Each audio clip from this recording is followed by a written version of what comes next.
Hello అండి, అందరికీ నమస్కారం. ఈరోజు మనం రాజరాజేశ్వరి గారు రచించిన మాతృవందనం అనే ఓ చక్కటి కథను విందాం. ఇక కథలోకి వెళ్దాం. ఆ రోజు ఉపాధ్యాయ దినోత్సవం. శ్రీలక్ష్మి మనసు చాలా సంతోషంగా ఉంది. ఉత్తమ ఉపాధ్యాయుని అవార్డు అందుకోబోతోంది.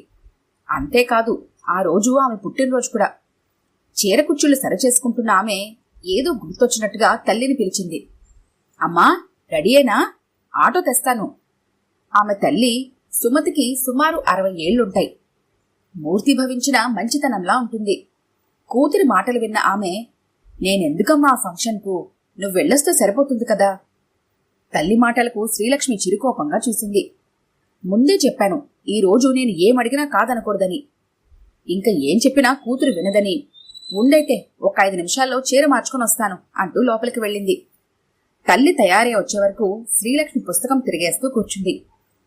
ముదురాకు పచ్చరంగు చీర, తెలుపు జాకెట్టు, నుదుట ఆంజనేయుని సింధూరం, తెల్లగా నెరిసిన జుట్టును కుదురుగా ముడివేసుకుని చాలా హుందాగా ఉంది.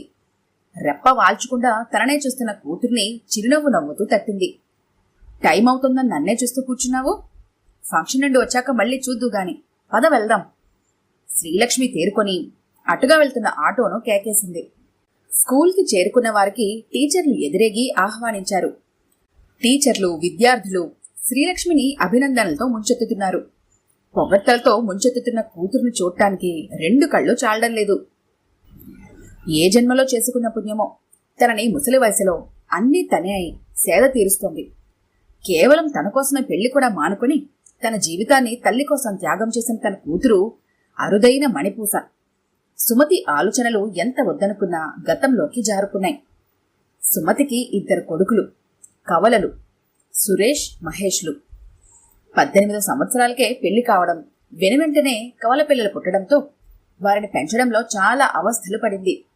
2 చాలా అల్లరి పిల్లలు. వారు పుట్టిన 6 సంవత్సరాలకు శ్రీలక్ష్మి పుట్టింది. అన్ని సంవత్సరాల తర్వాత ఆడపిల్ల పుట్టేసరికి వారి ఆనందానికి అవధులు లేకపోయింది. శ్రీలక్ష్మికి ప్రతిరూపం అని శ్రీలక్ష్మి పేరు పెట్టుకున్నారు. కవలలకు తమ చెల్లిని ముద్దు చేయటం, తమ అల్లరికి తల్లి ఇదివరకుల శాంతం వహించకపోవడం, అప్పుడప్పుడు తమ పేచీలు శృతిమించితే తల్లి కోపంతో దండించటం, ఇవన్నీ వారి పసి మనసులో చెల్లెలంటే ఒక విధమైన అసూయ ఏర్పడేలా చేశాయి. ఎవరూ లేనప్పుడు శ్రీలక్ష్మిని గిల్లి ఆమె గుక్కపెట్టి ఏడుస్తుంటే ఆనందించేవారు. ఒకసారి చెల్లెల్ని గిల్లుతూ తల్లికి దొరికిపోయారు. ఆమెకు చాలా కోపం వచ్చి ఇంకెప్పుడు తప్పు చేయమని లెంపలేసుకునే వరకు కొట్టింది. పోనీలే, చిన్నపిల్లలు, తెలియక చేశారు, ఈసారికి వదిలే అని ఆమె భర్త రంగారావు వారించారు.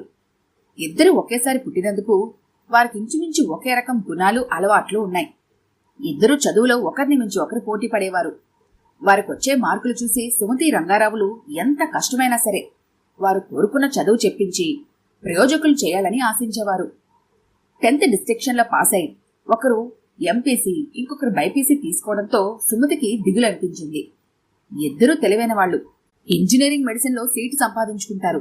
ఒకేసారి 2 ఖర్చులు భరిస్తూ చదివించడం కష్టం కదండి అంది బేలగా. తప్పదు సుమతి, ఎంత కష్టమైనా సరే మన కొడుకులు ఇంజనీర్, డాక్టర్ అయితే ఆ గొప్ప మంది కాదా? కాబట్టి వారి చదువు బరువు అనుకోకు, బాధ్యత అనుకో. భర్త మాటల్లోని నిజాన్ని గ్రహించి ఎంత కష్టమైనా సరే కొడుకులను ఉన్నత స్థానంలో ఉంచాలి అనుకుంది. తానొకటి తెలిస్తే దైవముక్తి చేస్తాడన్నట్లు రంగారావుకు హార్ట్అటాక్ వచ్చి ఈ లోకాన్ని వదిలిపోయాడు. సుమతికి నెత్తిన పిడుగు పడ్డట్లయింది. భర్త పోయాక వచ్చిన డబ్బులన్నీ కొడుకుల చదువులకు అయిపోయాయి. పోనీలే, చదువులు పూర్తయి 2కి ఉద్యోగాలొస్తే తనని కూతుర్ని వాళ్లే చూసుకుంటారనుకుని మనసు తిటువ చేసుకుంది. అనుకున్నట్లుగానే కొడుకులు మంచి మార్కులతో పాస్ అవడంతో తమ కష్టాలు గట్టెక్కాయని సంబరపడిపోయింది. కానీ అప్పుడే అసలు కథ మొదలైంది. ఎప్పుడు అప్లై చేశారో కానీ వారికి పై చదువుల కోసం లైన్ క్లియర్ అయింది. ఒకరికి అమెరికా, కెనడా యూనివర్సిటీలో మెరిట్ సీటు దొరికింది. స్పాన్సర్స్ దొరికారు. స్కాలర్షిప్ ఎలాగూ దొరుకుతుంది. కాకపోతే తమ బట్టలకు, పై ఖర్చులకు డబ్బు చాలా అవసరం. కొడుకులు చెప్పిన మాట విని సుమతి నిర్ఘాంతపోయింది. ఇక్కడే ఉండి ఉద్యోగాలు చూసుకుంటారనుకుంటే మాకు రెక్కలొచ్చాయి, రెక్కల విమానంలో దూరతీరాలకు ఎగిరిపోతామంటుంటే ఏమనాలో అర్థం కాలేదు.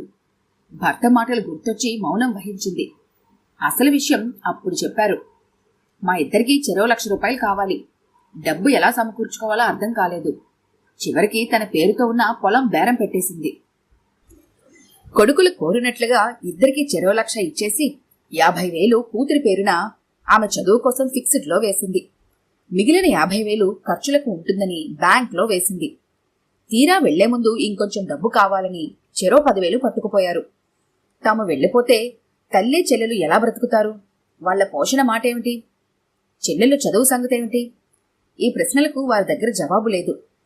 ఉన్నా వారి కళ్ల ముందు తాము వెళ్లి గడపబోయే ఫారెన్ జీవితం వారిని మోగవారని చేసింది. తను కూతుర్ని ఎన్ని తిప్పలపడి పెంచి చదివించగలిగినా కనీసం ఆమె పెళ్లి సమయానికైనా తనకి అండగా ఉంటారని ఆశించింది. మనసు దిటువ చేసుకుని వారిని ఖండాంతరాలకు సాగడంపింది. ఫారెన్ చేరిన కొడుకులు అక్కడ గ్రీన్ కార్డ్ సంపాదించి పర్మనెంట్ సిటిజన్లుగా సెటిల్ అవ్వాలని అక్కడే పుట్టి పెరిగిన గుజరాతీ అమ్మాయిని, కేరళకు చెందిన మలయాళీ అమ్మాయిని పెళ్లి చేసుకుని అక్కడే స్థిరపడిపోయారు.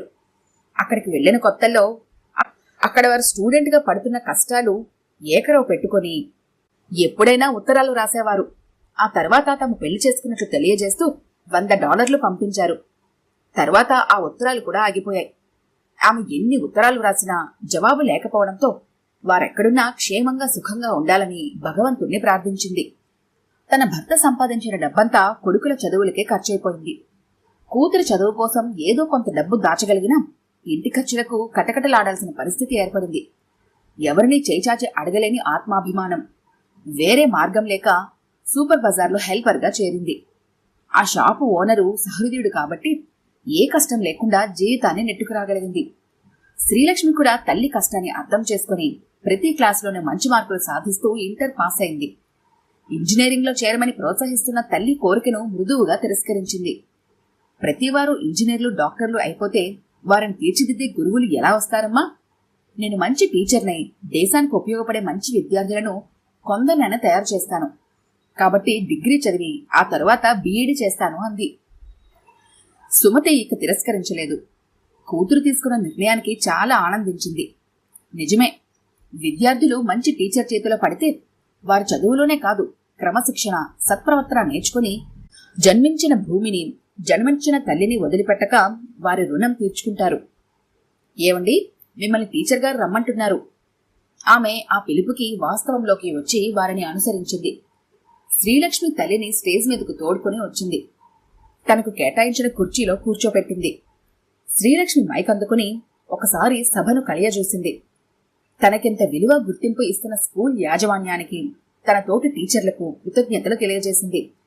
తన విద్యాబోధనకు మంచి పొజిషన్లోకి వచ్చిన పూర్వ విద్యార్థులు తమ సన్మాన సభకి హాజరైనందుకు ఎంతో సంతోషించింది. వారికి తన ఆశీస్సులు అందజేసింది. ఇంతలో కొంతమంది స్టూడెంట్స్ పెద్ద కేకును తెచ్చి టేబుల్ మీద పెట్టి, మీకు పుట్టినరోజు శుభాకాంక్షలు మేడం, మా సంతోషం కోసం మీరు కేక్ కట్ చేయాలి అన్నారు. బొకే అందించి దండ వైబోతున్న వారిని మారించి ఆ దండని తన తల్లి మెడలో వేసింది. నా పుట్టినరోజును గుర్తుపెట్టుకుని బహిరంగ వేడుక చేస్తున్నందుకు మీ అందరికీ ధన్యవాదాలు. మీ అందరి అనుమతితో కొన్ని మాటలు చెప్పాలి అనుకుంటున్నాను. నేను ఉత్తమ ఉపాధ్యాయురాలుగా అవార్డు గెలుచుకున్నానని సంతోషంతో పొంగిపోయాను. దానికి కారణం నాలో జ్ఞానజ్యోతిని వెలిగించిన చదువుల తల్లి సరస్వతి. అందరికీ విద్యాదానం చేసే శక్తిని వరంగా ప్రసాదించింది. ఆవిడ కనబడని దేవతైనా ఉనికి ఉందనే నమ్మకంతో చదువుల తల్లి అయిన సరస్వతీదేవికి నా నమస్తలు అందజేస్తున్నాను.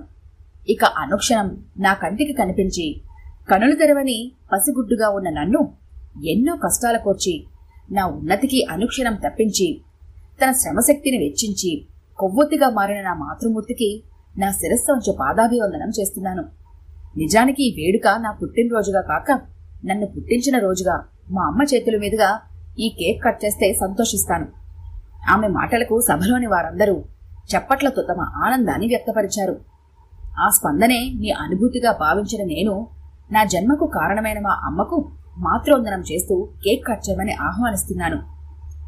కూతురు తనకిస్తున్న గౌరవానికి సుమతి కళ్ళు చెరువులయ్యాయి. కేక్ కట్ చేసి కూతురికి తినిపించింది. మీ అందరి అనుమతితో కొన్ని మాటలు మాట్లాడతాను. పున్నామ నరకం నుండి తప్పించేది కొడుకులు. వారి నీడలో తమ జీవితం వెళ్లిపోతే చాలనుకుంటారు చాలామంది. ఆడపిల్లకు ఎంత చేసినా దండగా, పెళ్లి చేసుకుని వేరే ఇంటికి పోయేదే కదా అనుకుంటారు. ఈ మాట చదువు సంధ్యలు లేక చిన్న వయసులోనే పెళ్లిళ్లు చేసిన పాత తరాల్లో నిజం కావచ్చు. వారు తమ తల్లిదండ్రులకు ఏమీ చేయలేకపోవచ్చు. కారణం ఆనాటి పరిస్థితులు. కానీ ఈ రోజుల్లో మగపిల్లలతో సమానంగా అన్నింటిలోనూ రాణిస్తున్న ఆడపిల్ల స్వార్థం విషయంలో మాత్రం బాగా వెనకబడి ఉంటుంది. రెక్కలొచ్చిన కొడుకులు తమ స్వార్థం చూసుకుంటే పెళ్లి చేసుకోమని కోరినా నా జీవితం వార్ధక్యంలో ఒంటరిగా మారి శేషప్రశ్న కాకూడదని తన తల్లి కోసం తన జీవితాన్ని పణంగా పెట్టిన త్యాగశీలి నా కూతురు. ఇటువంటి కూతుర్ని నాకు ఇచ్చినందుకు ఆ దేవుడికి కృతజ్ఞతలు తెలుపుకుంటున్నాను. అలాంటి కూతుర్ని కన్నా నేను ధన్యజీవిని అంది శ్రీలక్ష్మి తల్లి కన్నీళ్లతో. సభంతా ఆమె ప్రసంగం విని చప్పట్లతో ప్రశంసించారు.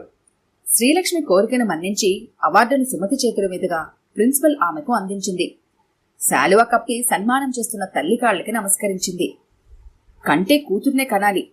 తనకి మాతృవందనం చేస్తున్న శ్రీలక్ష్మిని లేవనెత్తి నుదుట చుంబించింది. ఆ తల్లి పరిష్వంగంలో ఆమె మళ్లీ పసిపాపే అయింది. ఈ కథ కనుక మీకు నచ్చినట్లయితే లైక్ చేయండి, షేర్ చేయండి. మరిన్ని ఇంట్రెస్టింగ్ కథల కోసం మా ఛానల్ని తప్పకుండా సబ్స్క్రైబ్ చేసుకోండి.